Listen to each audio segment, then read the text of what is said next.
राजस्थान कांग्रेस के प्रभारी महासचिव अजय माकन जब जयपुर पहुंचे तो जयपुर एयरपोर्ट पर बारिश हो रही थी। कहा यह गया कि राजस्थान में दिल्ली की हवा ने दस्तक दी और वहां बारिश की फुहार ने अजय माकन का स्वागत किया। मैं ये मौसम की जानकारी आपको इसलिए दे रही हूं क्योंकि ऐसे ही मौसम अब राजनीतिक तौर पर भी राजस्थान में बदलता दिख रहा है। बरसात से अब गर्माहट हो रही है राजस्थान की सियासत में, क्योंकि लंबे समय से राजनीतिक तौर पर जो मंत्रिमंडल फेरबदल की बात कही जा रही थी उसका समय नजदीक आ गया है। अजय माकन जयपुर पहुंचते हैं और उसके बाद एक खबर निकल कर आती है कि 3 मंत्रियों ने अपना इस्तीफा सोनिया गांधी को भेज दिया है। ये 3 मंत्री कौन है? उनमें एक राजस्थान कांग्रेस के अध्यक्ष डोटासरा, इसके अलावा हरीश चौधरी और रघु शर्मा। इन तीनों ही मंत्रियों ने ये कहकर इस्तीफा दिया कि वो एक व्यक्ति एक पद का जो फॉर्मूला है राहुल गांधी का, उसका अनुसरण करते हुए अपने पद से इस्तीफा दे रहे हैं। सोनिया गांधी ने इन तीनों ही मंत्रियों का इस्तीफा स्वीकार भी कर लिया और अब खबर ये निकल कर आ रही है कि आज शाम तक कई और मंत्री अपना इस्तीफा सौंप देंगे।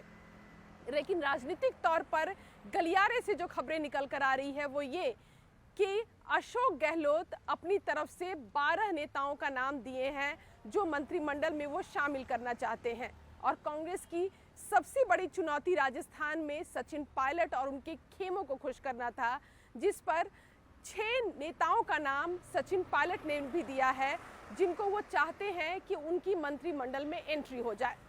अब देखना होगा कि लंबे समय से लंबित पड़ा ये मंत्रिमंडल फेरबदल आखिरकार किस स्वरूप में सामने आता है, क्योंकि ये चुनौती मुख्यमंत्री अशोक गहलोत की भी होगी, क्योंकि आज मुख्यमंत्री के तौर पर वो एक ऐसे मंत्रिमंडल को आगे बढ़ा रहे हैं, या यूं कहें कि ऐसे मंत्रिमंडल के साथ काम कर रहे हैं जो पूरी तरह से उन्हें मानते हैं या उनके करीबी हैं।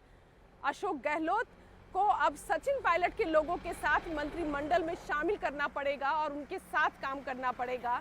इसका मतलब कि जो मुट्ठी बंद थी अशोक गहलोत की, वो अब खुलती नजर आ रही है।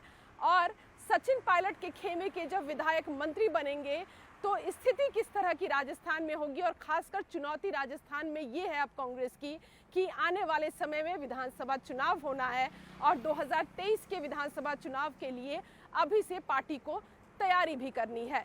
इन तमाम चीज़ों के बीच मंत्रिमंडल पर हमारी नज़र इसलिए भी रहेगी क्योंकि देखना होगा कि इस नए मंत्रिमंडल में सभी खेमों को कांग्रेस संतुष्ट कर पाती है या नहीं, जातीय समीकरण का कितना ख्याल रखा जाएगा, और खासकर जिन मंत्रियों ने इस्तीफा दिया है इसके अलावा जिनका इस्तीफा होगा वो क्या जातीय समीकरण के मुताबिक होगा, या फिर वो नॉन परफॉर्मर होंगे, या फिर मंत्रिमंडल में जो नए लोग शामिल होंगे उनकी नियुक्तियां किस तरह से होती है, क्योंकि ये कहा जा रहा है कि जो नए विधायक बने हैं उनकी एंट्री अभी मंत्रिमंडल में नहीं की जाएगी।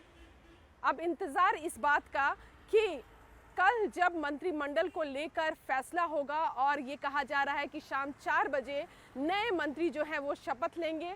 ये इसलिए भी देरी हुई क्योंकि राज्यपाल जो है वो राजस्थान में अभी नहीं है। कलराज मिश्र आज शाम तक राजस्थान पहुंचेंगे और उसके बाद मंत्रिमंडल फेरबदल की जो कार्रवाई है वो आगे बढ़ाई जाएगी।